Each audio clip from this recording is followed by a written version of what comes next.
Gay men will stuff themselves until they're full, keep going, but wonder why they're still hungry. And ladies and gentlemen, we are not talking about a Holiday Inn breakfast buffet. Days of Fables, it's the tea, it's the show. Lessons in love with a fabulous glow. Hello and welcome back to Gaysop's Fables, where we tell modern gay stories with modern gay morals. I'm Matt, your modern day fabulist, and every 2 weeks we tackle a new topic. In the first week, I read out an original fable and talk about the psychology behind it. And the following week, I give some tips on how to navigate this little gay topsy-turvy world in which we live. Our central question this week: why are gay men so insatiable?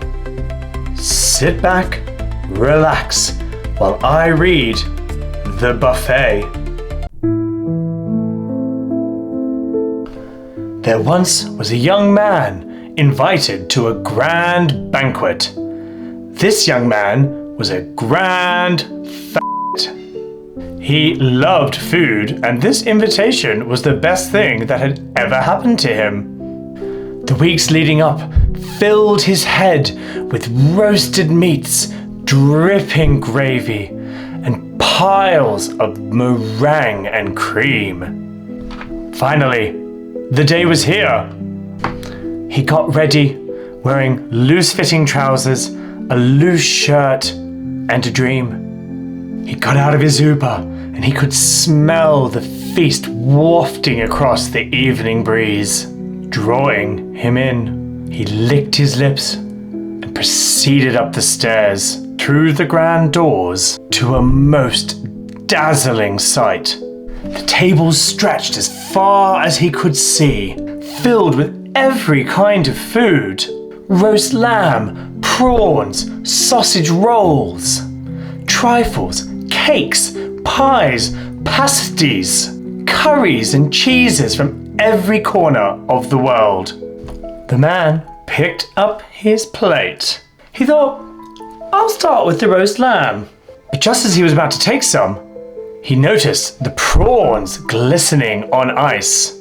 He put the lamb back. He reached for the prawns, but then he smelled the curry steaming, fragrant. So he put the prawn back. Next, the trifle caught his eye. Colourful, layered, sweet. But before he could taste it, he noticed the cheese board. And so he went up and down the table all night, never settling on an option. Always sure that the next bite would be better than the last. When the banquet finally ended, he looked at his plate. It was as empty as when he walked in. He had eaten nothing. He looked around mournfully as the content guests left the banquet full and happy, with big smiles on their faces and gravy dripping off their chins. They had chosen their meals and they had stuffed their face holes. It just seemed so simple to them. He left, stomach growling in the cold night air. I think it's pretty obvious what the moral of this story is. Always take a Tupperware. And the real moral: if you spend too long chasing the perfect option, you may leave the table with nothing at all.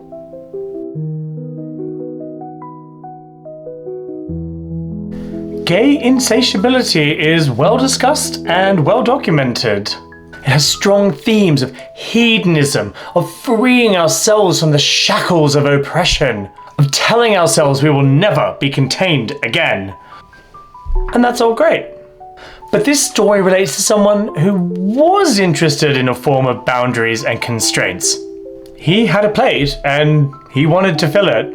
His response wasn't to eat as much as possible and go back for seconds. He became paralyzed by too much choice, meaning he didn't get what he wanted at all. This is known as choice overload. Choice overload is a psychological phenomenon where too much choice causes decision paralysis. The best option becomes unclear, and we find ourselves overwhelmed and our cognitive resources stretched. Another concept worth exploring in relation to this fable is the psychological phenomenon known as novelty bias. That is where something seems a better option simply because it is new. Our protagonist was just about to make up his mind when he spotted the prawns instead of the lamb. He spotted the cheese, trifle, whatever. He didn't like the cheese any more than the lamb or the potatoes per se, it's just that it was new. The science underneath novelty bias is that the human brain, when we experience something new, it releases dopamine, our pleasure neurotransmitter, our reward. This has been seen to play an evolutionary role, encouraging us to not get stuck in patterns, encouraging us to find new shelters, new sources of food, etc. Back then, routine could be fatal. Or is it still? These days, the need has gone, but the response remains. It's like a neurological appendix. And with modern technology, new experiences can come to you via your phone. You no longer need to actually go out and experience something to get that hit of dopamine, and it's addictive. This is why you have your maximum of 8 conversations on Hinge unanswered. Well, some of us do. I have friends who do. You matched, you got the rush of being desired, you looked through their profile and you thought, ooh, look at this, what we have in common, listen to a voice note, ha ha ha ha ha, ha ha ha. The excitement of a potential new partner. And then the wind in the sails died. You need a new match to have that feeling again. You haven't necessarily lost intellectual interest in the person, it's just because they're not new, they're no longer stimulating dopamine release. So why do gays, in particular, have this reputation for insatiability? Well, in my opinion, it's for a few reasons. There is the broader historic and cultural background that we've already discussed, that we were oppressed and now we're free. We don't want to settle down or settle. We don't want to take less when we could have more, when we've already given up so much of our lives. When we come out, there is a whiplash of going from scarcity to abundance. Secondly, our culture promotes perfectionism. We believe we can upgrade ourselves, our friends, our jobs, our partners. And finally, gays pioneered the apps. And apps are based on 2 things. 1, geography. 2, physical appearance. This means that we can find people we're attracted to who are close to us.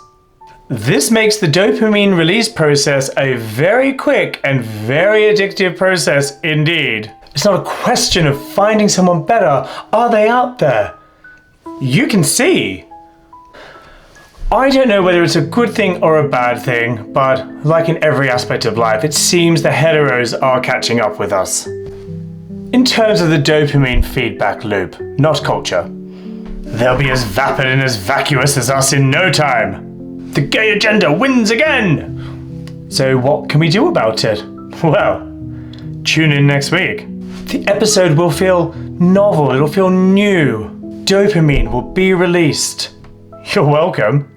Thanks for tuning in. See you next week, my gay sots, fables, babies, my fabies. Glittery dish. Gaze-Up's fables, it's the tea, it's the show.